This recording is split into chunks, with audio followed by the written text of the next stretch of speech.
ನಮಸ್ಕಾರ ವೀಕ್ಷಕರೇ, ಗ್ಯಾರಂಟಿ ನ್ಯೂಸ್ಗೆ ಸ್ವಾಗತ. ನಾನು ಕಾರ್ತಿಕ್. ಹೆಣ್ಣು ಹೊನ್ನು ಮಣ್ಣು, ಈ ಜಗತ್ತಿನಲ್ಲಿ ಏನೇ ಕ್ರೈಮ್ ಆಗಲಿ ಅದರ ಹಿಂದಿರೋದು ಈ ಮೂರೇ ಕಾರಣ. ಅಪರಾಧ ಮಾಡುವಾಗ ಪಾಪಿಗಳ ಮನಸ್ಸಲ್ಲಿ ದುರಾಸೆ, ಮೋಹ, ಆಕ್ರೋಶ, ಕಾಮ, ಹೀಗೆ ಏನಿರುತ್ತೋ ಏನೋ. ಆಗಬಾರ್ದು ಆಗಿ ಸಿಕ್ಕಿಬಿದ್ದ ಮೇಲೆ ಪ್ರತಿಯೊಬ್ಬ ಅಪರಾಧಿಗೂ ಅನ್ನಿಸೋದು ಮನಸ್ಸಿನಲ್ಲಿ ಕಾಡೋ ಮೊದಲ ಮತ್ತು ಕೊನೆಯ ಪ್ರಶ್ನೆ ಒಂದೇ, ಇದೆಲ್ಲ ಬೇಕಿತ್ತ? ಇದೇ ಈ ಹೊತ್ತಿನ ವಿಶೇಷ ರೂಮ್ ರಹಸ್ಯ.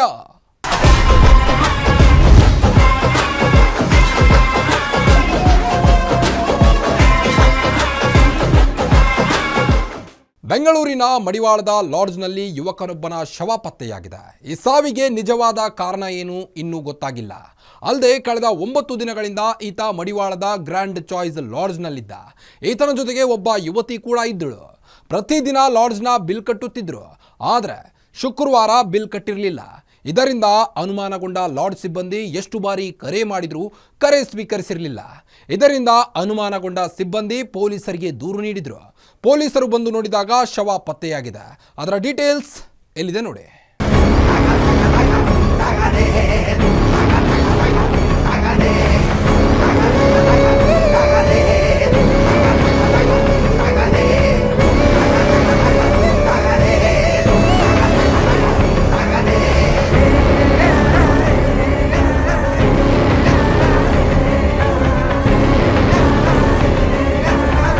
ಈ ಫೋಟೋದಲ್ಲಿರೋ ಯುವಕನ ಹೆಸರು ತಕ್ಷಿತ್. ಮೂಲತಃ ದಕ್ಷಿಣ ಕನ್ನಡ ಜಿಲ್ಲೆಯ ಪುತ್ತೂರು ತಾಲೂಕಿನ ಅರಿಯಡ್ಕ ನಿವಾಸಿ. ಈತ ಪಣಂಬೂರಿನ ಕಾಲೇಜಿನ ವಿದ್ಯಾರ್ಥಿಯಾಗಿದ್ದ. ಇಲ್ಲಿ ವಿರಾಜಪೇಟೆ ಮೂಲದ ಯುವತಿಯನ್ನ ಪರಿಚಯ ಮಾಡಿಕೊಂಡಿದ್ದ. ನಂತರ ಇಬ್ಬರು ಆತ್ಮೀಯ ಸ್ನೇಹಿತರಾಗಿದ್ದರು. ಕೊನೆಗೆ ಮೈಸೂರಿನಲ್ಲಿ ಕಾಲೇಜ್ ಕುರಿತು ಕೆಲಸವಿದೆಯಂತ ಮನೆಯಲ್ಲಿ ಹೇಳಿ ಬೆಂಗಳೂರಿಗೆ ಬಂದು ಲಾಡ್ಜ್ನಲ್ಲಿ ಉಳಿದುಕೊಂಡಿದ್ದ.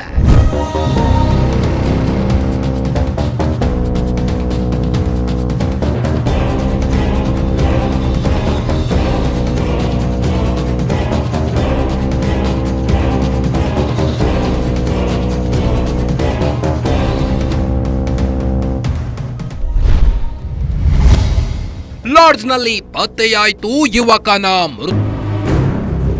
ಅಕ್ಟೋಬರ್ 9, 2025 ಬೆಂಗಳೂರಿನ ಮಡಿವಾಳದಲ್ಲಿರೋ ಗ್ರ್ಯಾಂಡ್ ಚಾಯ್ಸ್ ಲಾಡ್ಜ್ಗೆ ಯುವಕ ತಕ್ಷಿತ್ ಮತ್ತು ಆತನ ಸ್ನೇಹಿತೆ ಬಂದಿದ್ರು.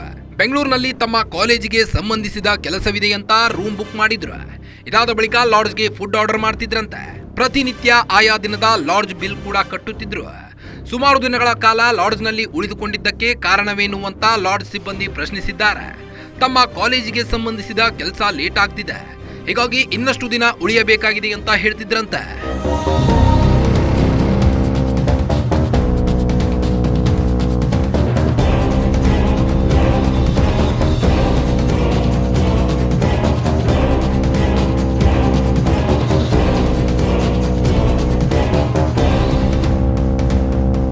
ಪ್ರತಿದಿನ ಲಾಡ್ಜ್ ಬಿಲ್ ಕಟ್ಟುತ್ತಿದ್ದ ತಕ್ಷಿತ್ ಶುಕ್ರವಾರ ಬಿಲ್ ಕಟ್ಟೋಕೆ ಬಂದಿರಲಿಲ್ಲ. ಚೆಕ್ಔಟ್ ಕೂಡ ಆಗಿರಲಿಲ್ಲ. ಜೊತೆಗೆ ಆತ ಲಾಡ್ಜ್ನಿಂದ ಹೊರಗೆಲ್ಲೋ ಹೋಗಿರಲಿಲ್ಲ. ಹೀಗಾಗಿ ಲಾಡ್ಜ್ ಸಿಬ್ಬಂದಿ ಆತನಿಗೆ ಕರೆ ಮಾಡಿದ್ದಾರೆ. ಆತನಿಗೆ ಎಷ್ಟು ಬಾರಿ ಕರೆ ಮಾಡಿದ್ರೂ ಆತ ಕರೆ ಸ್ವೀಕರಿಸಿರಲಿಲ್ಲ.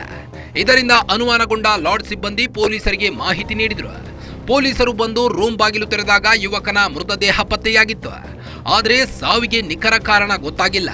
ಫುಡ್ ಪಾಯ್ಸನ್ನಿಂದ ಪ್ರಾಣ ಬಿಟ್ಟ, ಆತ್ಮಹತ್ಯೆ ಮಾಡಿಕೊಂಡ, ಹಾರ್ಟ್ ಅಟ್ಯಾಕ್ ಆಯ್ತಾ ಅನ್ನೋ ಕುರಿತು ಪೊಲೀಸರು ತನಿಖೆ ನಡೆಸುತ್ತಿದ್ದಾರೆ. ಅವ್ರು 9ನೇ ತಾರೀಕು ಚೆಕ್ ಇನ್ ಆಗಿದೆ. ಇಬ್ಬರು ಬಂದಿದ್ದರು. ಏನೋ ಕಾಲೇಜ್ ಪರ್ಪಸ್ ಅಂತ ವಿಸಿಟ್ ಮಾಡಿದ್ದಾರೆ. ಕಂಟಿನ್ಯೂ ಮಾಡ್ತಾ ಹೋದ್ರು. ರೂಮ್ ಚೆಕ್ಔಟ್ ಆಗಿಲ್ಲ, ಕಾಲೇಜಿದೂ ಕೆಲಸ ಆಗಿಲ್ಲ ಅಂತ ಕಂಟಿನ್ಯೂ ಮಾಡ್ತಾ ಹೋಗ್ತಾಯಿದ್ರು. ನಿನ್ನೆ ಚೆಕ್ಔಟ್ ಟೈಮಲ್ಲಿ ನಾವು ಕಾಲ್ ಮಾಡಿದ್ದೆ ಅವರಿಗೆ. ಪೇಮೆಂಟ್ ಡೈಲಿ ಕೊಡ್ತಾಯಿದ್ದೆವು. ನಿನ್ನೆ ಬ್ಯಾಲೆನ್ಸ್ ಇತ್ತು, ನಿನ್ನೆ ಕಂಟಿನ್ಯೂ ಆದ ಬ್ಯಾಲೆನ್ಸ್ ಇತ್ತು. ಹಿಂಗೆ ನಾವು ಕಾಲ್ ಮಾಡುವಾಗ ರಿಸೀವ್ ಮಾಡ್ತಾ ಇರಲಿಲ್ಲ. ನಮ್ಗೆ ಡೌಟಾಗಿ ಹುಡುಗಿ ಮುನ್ನ ಹೋಗಿದ್ಲು. ನಿನ್ನೆ ಡೌಟಾಗಿ ಸ್ಟೇಷನ್ಗೆ ಇನ್ಫಾರ್ಮ್ ಮಾಡಿದ್ವಿ ನಾವು. ಆವಾಗ ಅವ್ರು ಬಂದು ಚೆಕ್ ಮಾಡುವಾಗ ಹುಡುಗ ಮಲಗಿದ್ದಾನೆ, ಏನಂತ ಗೊತ್ತಿಲ್ಲ. ಹಾರ್ಟ್ ಅಟ್ಯಾಕ ಏನು ಪ್ರಾಬ್ಲಮ್ ಅಂತ ಅವರು ನಿನ್ನೆ ತಗೊಂಡು ಹೋಗಿದ್ದಾರೆ. ಚೆಕ್ ಮಾಡಬೇಕು ಇಷ್ಟ. ಮಂಗಳೂರು ಕೌಡಿಚಾರ್ ಅಂತ, ಮಂಗಳೂರು ಅವನು. ಪುತ್ತೂರು ತಾಲೂಕು ಅವನು. ಯಾರ್ಯಾರು ಬಂದಿದ್ರು ಸರ್? ದೀಕ್ಷಿತ್ ಅಂತ ಸರ್, ದೀಕ್ಷಿತ್. ಇಬ್ಬರು ಆಧಾರ್ ಕಾರ್ಡ್ ಕೊಟ್ಟಿದ್ರು. ಹಾಂ ಇರು, ಎಲ್ಲ ಡಾಕ್ಯುಮೆಂಟ್ಸ್ ಎಲ್ಲ ನಾವು ಸಬ್ಮಿಟ್ ಮಾಡಿದ್ದೀವಿ ಸ್ಟೇಷನ್ಗೆ. ಅದೇನು ಇದೇನೇ ಇಲ್ಲ. ಎಷ್ಟು ಸರ್ ರೆಂಟ್ ದಿನಕ್ಕೆ ಕೊಟ್ಟಿದ್ದು? 1200 ಎ ಸಿ ರೂಮ್, ಒಂದು ದಿವಸ ನಾನ್ ಎ ಸಿ ಪೇಮೆಂಟ್ ಎಲ್ಲ ಕರೆಕ್ಟ್ ಮಾಡ್ತಾಯಿದ್ರು. ಅವ್ರು ಏನು ಪ್ರಾಬ್ಲಮ್ ಏನು ಇರಲಿಲ್ಲ, ಕಂಟಿನ್ಯೂ ಮಾಡ್ತಾಯಿದ್ರು. ಆನ್ಲೈನಲ್ಲಿ ಬುಕ್ ಮಾಡಿದ್ದು. ಹೋಟೆಲ್ ಜಿಫೆ ಅಂತ ಒಂದು ಆ್ಯಪ್ ಇದೆ, ಬುಕ್ಕಿಂಗ್ ಆ್ಯಪ್, ಅದರಲ್ಲಿ ಬುಕ್ ಮಾಡ್ತಾ ಇದ್ದದ್ದು. ಪೇಮೆಂಟ್ ಡೈಲಿ ಕೊಡ್ತಾ ಇದ್ದು, ಏನು ಪ್ರಾಬ್ಲಮ್ ಏನು ಇರಲಿಲ್ಲ.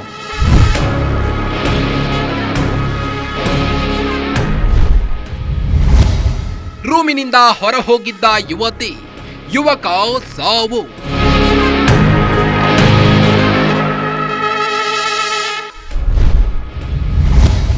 ಫುಡ್ ಪಾಯ್ಸನ್ ಆಯ್ತಾ, ಹಾರ್ಟ್ ಅಟ್ಯಾಕ್ ಆಯ್ತಾ? ಅಕ್ಟೋಬರ್ 9ರಂದು ಲಾಡ್ಜ್ಗೆ ಯುವಕ ಯುವತಿ ಆಗಮಿಸಿದ್ರು. ಅಂದಿನಿಂದ ಗುರುವಾರದವರೆಗೆ ಇಬ್ಬರು ಒಂದೇ ರೂಮಿನಲ್ಲಿ ಉಳಿದುಕೊಂಡಿದ್ರು. ಪ್ರತಿದಿನ ಆನ್ಲೈನ್ ಫುಡ್ ಆರ್ಡರ್ ಮಾಡ್ತಿದ್ರು.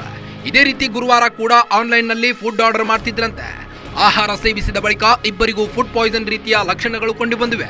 ಇಬ್ಬರಿಗೂ ಹೊಟ್ಟೆ ನೋವು ಕಾಣಿಸಿಕೊಂಡಿತ್ತಂತೆ. ಹೀಗಾಗಿ ಯುವತಿ ರೂಮ್ನಿಂದ ಹೊರಗೆ ಹೋಗಿದ್ಲು. ಆದ್ರೆ ತಕ್ಷಿತ್ ಮಾತ್ರ ರೂಮಿನಲ್ಲಿಯೇ ಇದ್ದ. ಇದಾದ ಬಳಿಕ ಆತ ರೂಮಿನಲ್ಲಿ ಮಲಗಿದ್ದ ರೀತಿಯಲ್ಲೇ ಮೃತಪಟ್ಟಿದ್ದಾನೆ. ಹೀಗಾಗಿ ಯುವಕ ತಕ್ಷಿತ್ ಸಾವಿಗೆ ಫುಡ್ ಪಾಯ್ಸನ್ ಕಾರಣವು ಹಾರ್ಟ್ ಅಟ್ಯಾಕ್ ಆಗಿದ್ರಿಂದ ಆತ ಮೃತಪಟ್ಟಿದ್ದಾನ ಅಂತ ಬೆಂಗಳೂರಿನ ಮಡಿವಾಳ ಬಳಿ ಇರುವಂತಹ ಲಾಡ್ಜ್ ಒಂದರಲ್ಲಿ ಯುವಕನೋರ್ವ ಸಾವನ್ನಪ್ಪಿದ್ದಾನೆ. ಅದು ಕೂಡ ಅನುಮಾನಾಸ್ಪದ ರೀತಿಯಲ್ಲಿ ಕೂಡ ಈಗಾಗಲೇ ಆ ಒಂದು ಸಾವು ಕೂಡ ಆಗಿರುವಂಥದ್ದು. ಅಂದರೆ ಒಂದು ರೀತಿ ನಿಗೂಢದಲ್ಲಿ ಆತ ಸಾವನ್ನಪ್ಪಿದ್ದಾನೆ ಅಂತಲೇ ಹೇಳ್ಬೋದು. ಈಗಾಗಲೇ ಮಡಿವಾಳ ಪೊಲೀಸರು ಕೂಡ ಈಗಾಗಲೇ ಸ್ಥಳಕ್ಕೆ ಭೇಟಿ ಕೊಟ್ಟು ತನಿಖೆಗೂ ಕೂಡ ಮುಂದಾಗಿದ್ದಾರೆ. ಇನ್ನು ನಾವು ಕೂಡ ಅದೇ ಘಟನಾ ಸ್ಥಳದಲ್ಲಿ ಕೂಡ ಇರುವಂಥದ್ದು. ಇನ್ನು ಮಡಿವಾಳ ಪೊಲೀಸ್ ಠಾಣಾ ವ್ಯಾಪ್ತಿಯಲ್ಲಿ ಬರುವಂತಹ ಏನು ಈ ಗ್ರ್ಯಾಂಡ್ ಚಾಯ್ಸ್ ಅಂತ ಏನು ಹೋಟ್ಲ್ ಇದೆ, ಈ ಒಂದು ಹೋಟೆಲ್ ಅಂದರೆ ಲಾಡ್ಜ್ಗೆ ಸರಿಸುಮಾರು ಅಕ್ಟೋಬರ್ 9ನೇ ತಾರೀಕಿನಂದು ಆತಕ್ಕೆ ಲವರ್ ಜೊತೆ ಕೂಡ ಬಂದಿರ್ತಾನೆ ಅಂತ ಏನು ಮಾಹಿತಿ ಕೂಡ ಇರುವಂಥದ್ದು. ಸೊ ಹೀಗಾಗಿ ಕಳೆದೊಂದು 6-7 ದಿನದಿಂದನೂ ಕೂಡ ಒಂದು ವಾರಕ್ಕೂ ಹೆಚ್ಚು ದಿನ ಅವರಿಬ್ಬರು ಕೂಡ ಇದೇ ಲಾಡ್ಜ್ನಲ್ಲಿ ಒಟ್ಟಿಗೆ ಇರ್ತಾರೆ. ಅಂದರೆ ಪ್ರತಿದಿನವೂ ಕೂಡ ಏನು ಆರ್ಡರ್ ಮಾಡ್ತಿದ್ರು, ಊಟ ಮಾಡ್ತಿದ್ರು ಅಂತಲೂ ಕೂಡ ಗೊತ್ತಾಗ್ತಿದೆ. ಆದರೆ ಇದ್ದಕ್ಕಿದ್ದಂತೆ ನಿನ್ನೆ ಆತ ಸಾವನ್ನಪ್ಪಿದ್ದಾನೆ ಅನ್ನೋ ಒಂದು ಮಾಹಿತಿ ಕೂಡ ಇರುವಂಥದ್ದು. ಅಂದರೆ ಆಕೆ ಕೂಡ 2 ದಿನಗಳ ಹಿಂದೆ ಏನು ಚೆಕ್ಔಟ್ ಮಾಡ್ಕೊಂಡು ಹೋಗಿದ್ದಾಳೆ. ಆದರೆ ಈತ ಮಾತ್ರ ಎಲ್ಲೇ ಇದ್ದ. ಆದ ನಂತರ ಆತ ಸಾವನ್ನಪ್ಪಿದ್ದಾನೆ ಅಂತ ಕೂಡ ಈಗಾಗಲೇ ಹೇಳಲಾಗ್ತಿರುವಂಥದ್ದು.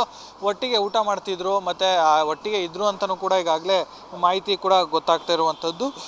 ಇನ್ನು ಈ ಒಂದು ವಿಚಾರವಾಗಿ ಸಾಕಷ್ಟು ಅನುಮಾನ ವ್ಯಕ್ತವಾಗ್ತಿರುವಂಥದ್ದು. ಯಾರು ಕೊಲೆ ಏನಾದ್ರು ಮಾಡಿದ್ರಾ, ಅಥವಾ ಈತನೇ ಸೂಸೈಡ್ ಮಾಡ್ಕೊಂಡಿದ್ದಾನೆ, ಅಥವಾ ಫುಡ್ ಪಾಯ್ಸನ್ ಕೂಡ ಆಗಿತ್ತು ಅಂತ ಹೇಳ್ತಿದ್ದಾರೆ. ಆ ರೀತಿಯಾಗಿ ಏನಾರು ಆಗಿದೆಯಾ ಅನ್ನೋದ್ರ ಬಗ್ಗೆ ಕೂಡ ಈಗಾಗಲೇ ಮರಣೋತ್ತರ ಪರೀಕ್ಷೆಯಲ್ಲಿ ವೇಳೆ ಗೊತ್ತಾಗಬೇಕಾಗತ್ತೆ. ಸೊ ಹೀಗಾಗಿ ಆ ಒಂದು ವಿಚಾರವಾಗೂ ಕೂಡ ಪೊಲೀಸರು ಕೂಡ ಈಗಾಗಲೇ ಅವರ ಪೋಷಕರಿಗೂ ಮಾಹಿತಿಯನ್ನು ಕೊಟ್ಟಿದ್ದಾರೆ. ಅವರ ಪೋಷಕರು ಸಹ ಈಗಾಗಲೇ ಪೊಲೀಸ್ ಠಾಣೆಗೂ ಕೂಡ ಬಂದಿದ್ದಾರೆ. ಅಲ್ಲೂ ಕೂಡ ಈಗ ಪೊಲೀಸರು ಕೇಳುವಂಥ ಎಲ್ಲ ವಿಚಾರಗಳನ್ನು ಕೂಡ ಅವರು ಕೂಡ ಏನು ಉತ್ತರವನ್ನು ಕೊಡ್ತಿದ್ದಾರೆ. ಅಂದರೆ ಆತ ಸಾವನ್ನ ಸುತ್ತ ಈಗ ಅನುಮಾನಗಳ ಹುತ್ತ ಅಂತಲೇ ಹೇಳ್ಬೋದು. ಯಾಕಂದರೆ ಒಟ್ಟಿಗೆ ಇದ್ದಂಥ ಸ್ಥಿತಿಯಲ್ಲಿದ್ದರು. ಆದರೆ ಈಗ ಆಕೆ ಇಲ್ಲಿಂದ ಹೋಗಿರ್ತಾಳೆ. ಆದರೆ ಆ ನಂತರ ಈಗ ಆತ ಕೂಡ ಏನು ಸಾವನ್ನಪ್ಪಿರುವಂಥದ್ದು. ಸೊ ಹೀಗಾಗಿ ಆ ಒಂದು ವಿಚಾರವಾಗಿ ಸಾಕಷ್ಟು ಅನುಮಾನ ವ್ಯಕ್ತ ಆಗ್ತಿರೋದ್ರಿಂದ ಪೊಲೀಸರು ಕೂಡ ತನಿಖೆಯನ್ನು ಕೈಗೊಂಡಿದ್ದಾರೆ. ಮುಂದಿನ ದಿನಗಳಲ್ಲಿ ತನಿಖೆ ಆದ ನಂತರದಲ್ಲಿ ಯಾವ ರೀತಿಯಾಗಿ ಈ ಒಂದು ಏನು ಸಾವು ಆಗಿದೆ ಅನ್ನೋದ್ರ ಬಗ್ಗೆ ನಿಖರವಾದಂಥ ಕಾರಣ ತಿಳಿಬೇಕು. ಪತ್ತೆಯಾದ ತಕ್ಷಣ ಆತನ ಜೊತೆಗೆ ರೂಮ್ನಲ್ಲಿದ್ದ ಯುವತಿಯನ್ನ ಪೊಲೀಸರು ವಿಚಾರಣೆ ನಡೆಸಿದ್ದಾರೆ. ಮೇಲ್ನೋಟಕ್ಕೆ ಆಕೆಯದ್ದು ತಪ್ಪಿಲ್ಲ ಅಂತ ತಿಳಿದು ಬಂದಿದೆ ಅಂತ ಪೊಲೀಸರು ಮಾಹಿತಿ ನೀಡಿದ್ದಾರೆ. ಹೀಗಾಗಿ ತಕ್ಷಿತ್ನ ಮರಣೋತ್ತರ ವರದಿಗಾಗಿ ಪೊಲೀಸರು ಕಾಯ್ತಿದ್ದಾರೆ. ಪೋಸ್ಟ್ ಮಾರ್ಟಂ ರಿಪೋರ್ಟ್ ಬಂದ ಬಳಿಕ ತಕ್ಷಿತ್ ಸಾವಿಗೆ ನಿಖರ ಕಾರಣ ಗೊತ್ತಾಗಲಿದೆ. ಇದಾದ ಬಳಿಕ ತಕ್ಷಿತ್ ಸಾವು ಹೇಗೆ ಸಂಭವಿಸಿತು ಅನ್ನೋ ಕುರಿತು ಸ್ಪಷ್ಟನೆ ಸಿಗಲಿದೆ. ಅಲ್ಲಿಯವರೆಗೂ ಸಾವಿನ ರಹಸ್ಯ ನಿಗೂಢವಾಗಿಯೇ ಉಳಿಯಲಿದೆ.